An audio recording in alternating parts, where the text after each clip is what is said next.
El Evangelio, mis hermanos, es la plenitud de la ley de Moisés.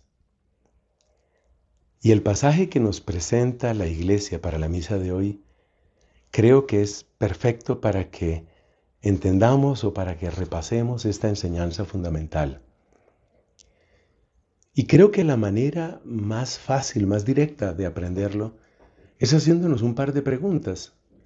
Primera pregunta, ¿para qué se nos dio la ley de Moisés? Segunda pregunta, ¿qué le faltaba a la ley de Moisés como para que necesitáramos el Evangelio? Estas dos preguntas nos ayudan a responder en qué sentido el Evangelio es la plenitud de la ley de Moisés. Vamos con la primera. ¿Para qué se nos dio la ley de Moisés? La ley de Moisés, según palabras de San Juan Pablo II, lo que hace es despertar y clarificar la voz de la conciencia moral humana. Es decir, lo que cada uno de nosotros tiene en su corazón, en lo más profundo de su ser, esa voz que de alguna manera nos indica lo que es correcto y lo que es incorrecto. Pero como esa voz de la conciencia fácilmente se puede oscurecer, precisamente por la obra del pecado, por las malas costumbres, por los malos ejemplos, por las heridas y traumas que todos llevamos dentro, como eso se puede realmente corromper, la ley de Moisés nos enseña este santo pontífice Juan Pablo II. La ley de Moisés lo que hace es clarificar, explicitar, sacar a luz eso que está en la conciencia. Dicho de otra manera, nos muestra con bastante claridad en dónde está el bien y en dónde está el mal. Y en esa clarificación, en esa luz que nos da la ley de Moisés, pues nosotros ya no podemos caer en aquello que denunció el profeta Isaías. El profeta Isaías le denunció a su pueblo: ustedes están llamando mal al bien y están llamando bien al mal. Y lo dice con un lamento: ay de aquellos que llaman bien al mal y mal al bien. Efectivamente, es un desastre, es un daño muy grande. Pero de ese daño nos salva la ley de Moisés, clarifica la situación moral de nosotros. Nos muestra con bastante claridad dónde está el bien, dónde está el mal. Ahora viene la otra pregunta. ¿Y entonces qué le faltaba a la ley de Moisés? De hecho, en el Antiguo Testamento tenemos una gran cantidad de elogios en favor de la ley de Moisés. Por ejemplo, se dice: la ley del Señor es perfecta y es descanso del alma. El precepto del Señor es fiel e instruye al ignorante. Y se dice que el conocimiento de la ley es dulce como la miel, es luminoso como el sol, es eterno como la sabiduría de Dios.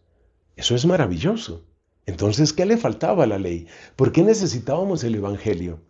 ¿Por qué la respuesta a la miseria moral humana no podía ser simplemente que todos nos volviéramos judíos, a practicar todos la circuncisión, a seguir los preceptos de Moisés y listo, solucionado el problema?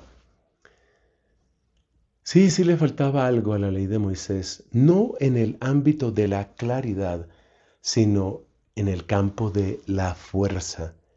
Es decir, la ley nos podía mostrar hacia dónde, nos podía mostrar la ruta, pero la fuerza para buscar el bien, sobre todo el bien que es arduo,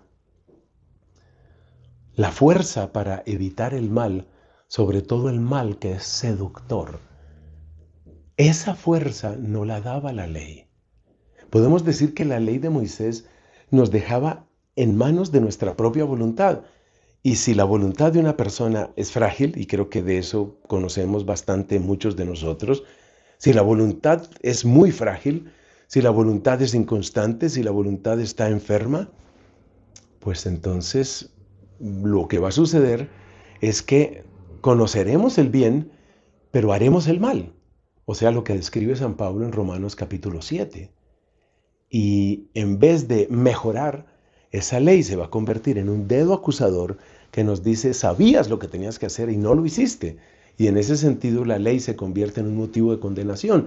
Este tema lo desarrolla ampliamente San Pablo en la carta a los Romanos. Por eso necesitábamos algo más. Y ese más es lo que viene a traer Cristo con el Evangelio.